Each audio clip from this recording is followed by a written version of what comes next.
I'm on my way to lunch and a whole series of afternoon appointments, and there's something I want to talk about today, but I'm struggling with it because it's kind of negative, and I want to find a way to spin it so it doesn't come off as just totally...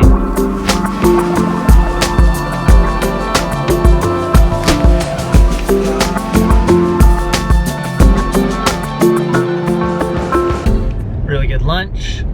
You know what's funny to me is, like, you ever run into those people who aren't very good at small talk? I run into this a lot with very successful, very entrepreneurial, very driven, very productive business people. And they stink at small talk. And the reason is because they are at their best, they are energized, they are excited when they're solving a problem. And if you're just eating a salad and trying to find something to talk about, that ain't much fun. I think that's neat.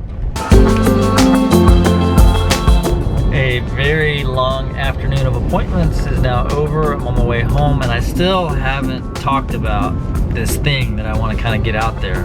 So here's the situation. You have a customer who, for your entire history together, has always acted in their own self-interest, and your only decision has been, am I going to do business with them or not? Because there's never really been a lot of, or any win-win situations. It's always a zero-sum game. Their win means your loss, and all of a sudden they ask you to participate in something. They ask for your help with something, and they say, we need your help, and this is not going to hurt you. This is not about us. This is about you.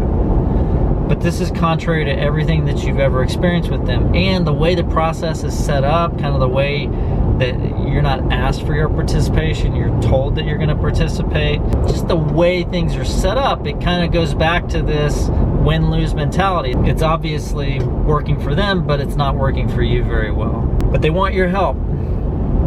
And I think this company screwed up in a very specific way. They're trying to accomplish two things at once. They're trying to win trust and get help at the same time. And you can't do those at the same time. You have to win trust first, then you can ask for help. And you actually see this a lot in performance compensation plans, where companies decide all of a sudden they're going to put in a performance comp plan, and they're asking employees to work harder and trust us. If you work harder, you're going to make more money. But the company has a history of breaking promises, like monkeying with sales commissions after the period's closed, or promising bonuses and then not delivering, or hinting at bonuses and then never coming through. And companies that don't win trust first are never going to get the help. And I don't understand why this company doesn't understand that, and I don't get it.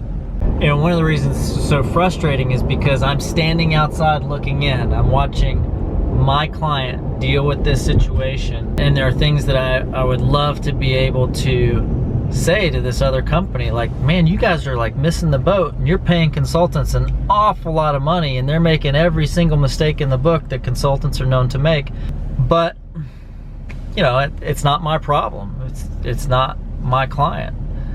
And I feel for companies that don't see this. I feel for companies whose employees are shaking their head going, when are they gonna learn? When are they gonna figure this out? That we don't trust them, and they gotta earn that.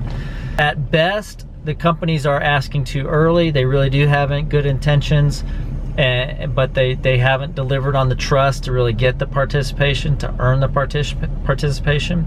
At worst, the companies are basically asking for trust, and they're manipulating people into giving them the help they want, and it's purely just a manipulation tactic. And you know, I hope that's not the case here, but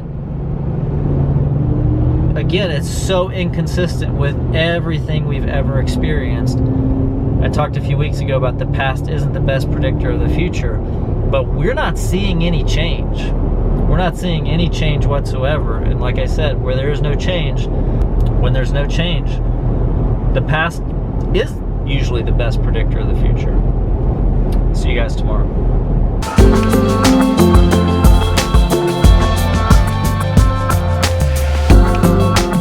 And we're not asking you to, I can't say all that stuff. That's way too much information.